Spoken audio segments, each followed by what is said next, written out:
तैयार नहीं है। कोई भी मुज़ाकरात की मेज पर बैठने के लिए तैयार नहीं है।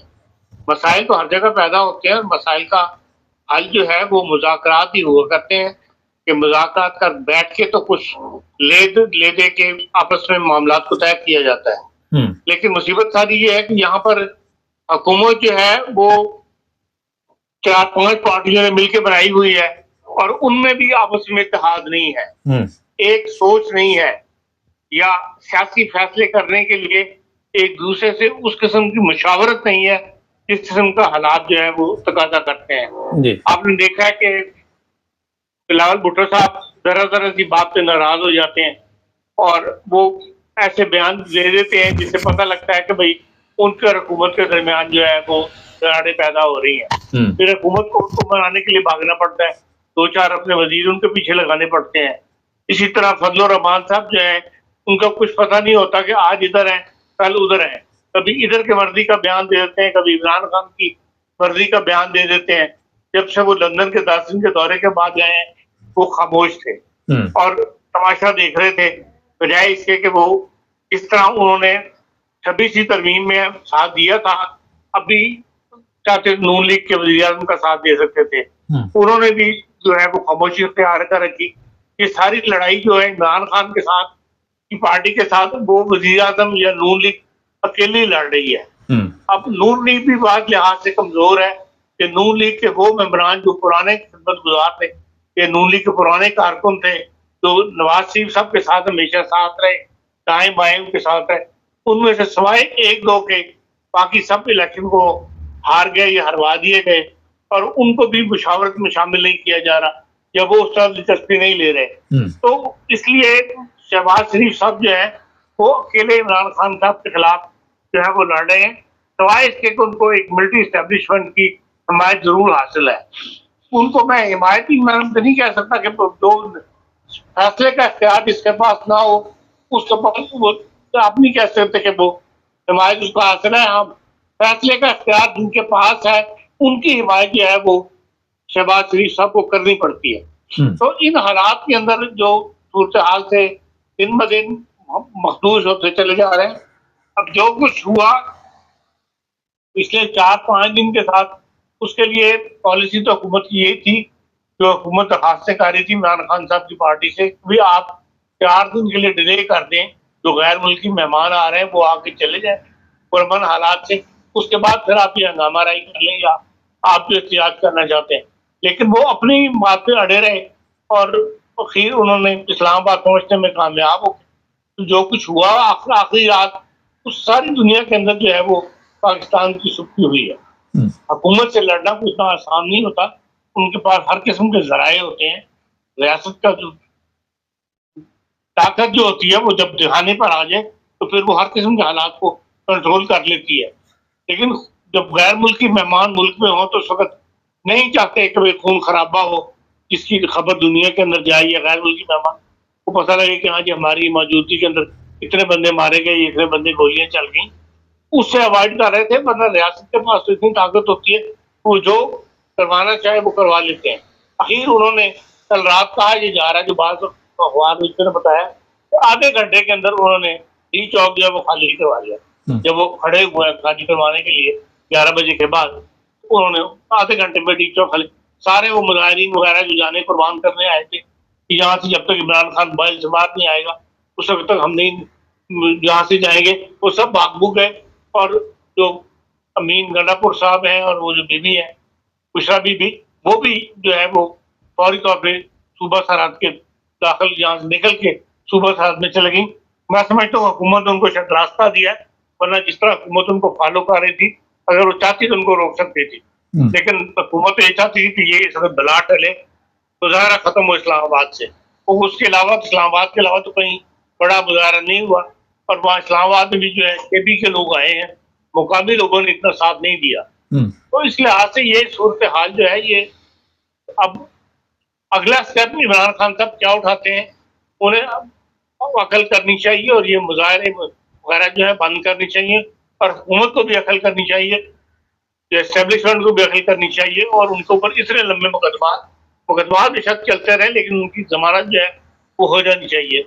लेकिन वहाँ भी एक झुकाव की कैफियत है। वो कहते हैं कि इमरान खान साहब हमारे आगे झुके तो फिर हम उनकी बात सुनेंगे, लेकिन इमरान खान अपनी जगह जिद्दी आदमी है, वो फौज के आगे झुकने के लिए तैयार नहीं है। जी खान साहब, ये भी इतला है कि बड़ी तादाद में लोगों की मौत भी हुई है, जख्मी भी हुए हैं। अभी रातों रात ये बिजली बंद करके एक सोचे समझे मंसूबे के तहत सारा कुछ लाया गया। पहले इनको आने की इजाज़त दी गई वहाँ पे, और फिर इसी तरह वहाँ पे फायरिंग हुई, गोलियाँ चली, क्या-क्या हुआ रात को, और देखिए, लाइटें बंद करके सारा कुछ किया गया ताकि कुछ वीडियो बना के कोई मंज़र आम पे ना ला सके। नहीं, ये आपका ख्याल है। हुकूमत की जो पॉलिसी होती है, जिस तरह वो कंट्रोल करना चाहती है, वो सिचुएशन को देख के फैसला करती है। रात 11 बजे के बाद मार्केटें वगैरह बंद हो जाती है। उसके बाद उन्होंने मौका फराहम किया है कि भाई यहाँ पे लाइटें नहीं होगी तो दुनिया अंधेरे में तो नहीं बैठी रहेगी। बहुत से लोग उसके बाद उन लाइटें बुझने के बाद वहां से चले गए, घरों को चले गए, उस जगह को छोड़ दिया उन्होंने, उस हंगामा रही। और उसके बाद उन्होंने बकायदा वार्निंग देने के बाद जो बात वीडियो चली है जिनके अंदर पुलिस बकायदा वार्निंग दे रही है कि हम एक्शन लेने लगे हैं, जिससे यहाँ से इस चौक को खाली कर दो, हमने नहीं तो एक्शन लेंगे। बकायदा एक्शन दिया। उसके बाद ज़ाहिर जो चंद लोग रह गए थे, जब 5,000 से ज्यादा नहीं है, उसके अंदर अगर ज़ाहिर पुलिस का उनके साथ मुकाबला होना था। बाकी ये बात कि गोलियां चली हैं, गोलियां चलाई गई हैं, इसकी हर एक में नफी की है। जो इंटरनेशनल प्रेस है वो भी इसकी नफी कर रहा है। तो एक तो ये है कि तमाम बड़े बड़े जितने भी टीवी चैनल है, उनके अखबार नवीस, उनके रिपोर्टर वहां मौजूद थे। इसके अलावा BBC का रिपोर्टर भी था, अमेरिका का रिपोर्टर भी था, वो भी अपनी आंखों से देख रहे थे। अगर गोलियां चली होती तो यकीनन वो रिपोर्ट करते कि हाँ जी पुलिस से गोलियां चलाई हैं। अच्छा, इक़वाम मुत्तहदा की तरफ से भी कल एक बयान जारी किया गया कि फ़ौज को क्यों बुलाया गया। आप समझते हैं कि जिस तरह इंटरनेशनल मीडिया इस वक़्त आवाज़ उठा रही है, आने वाले दिनों में दोबारा इसी तरह के हालात वहाँ से निकलेंगे कि दोबारा जलसे जुलूस होंगे?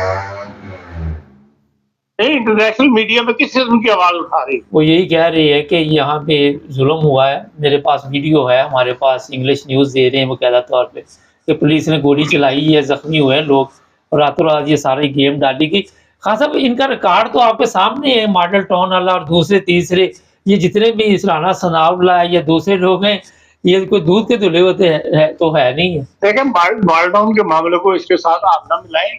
ये मामला जो है एक जो एहतजाज है मुसलसल चलता चला जा रहा है। जैसे आप देखें 2 अरब रुपया रोज का नुकसान हो रहा है। पाकिस्तान का वजीर खजाना 180 अरब रुपये बता रहा है, और जो बिजनेस कम्युनिटी है वो कह रही है कि 2 अरब रुपया रोज का नुकसान हो रहा है।